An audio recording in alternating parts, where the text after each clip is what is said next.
By far the question I'm asked most often anytime I post content about autism is, how do I pursue an evaluation as an adult?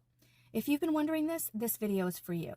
I'll share the steps in the caption so you can easily copy and save them, and of course you can also save this video for later.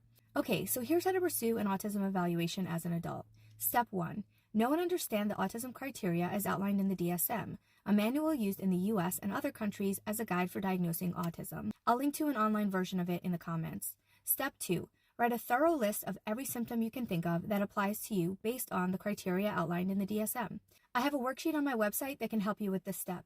You can find it at nicolefilipponeauthor.com/free-resources. I'll link to that in the comments as well.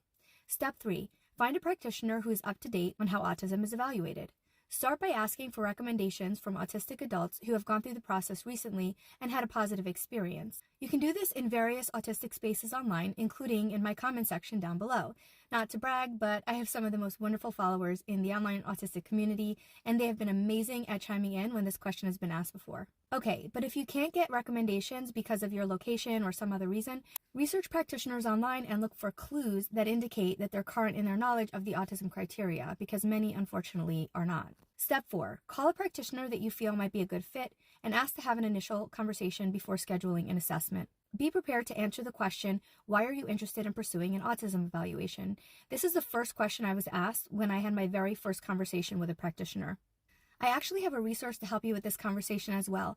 It's essentially a call script because, you know, us autistics love our scripts. That one's also on my website, same page as the other resource, nicolefilipponeauthor.com/free-resources. Now, I do want to take a second to acknowledge that not everyone will be able to pursue a formal diagnosis, usually for financial reasons, because most insurance companies in the US don't cover evaluations for adults. If you can't afford to get one, don't worry. Steps 1 and 2 should get you pretty close to knowing whether or not you're autistic. A formal diagnosis can be helpful for many reasons, but you can get a lot out of just being 98% sure you're autistic.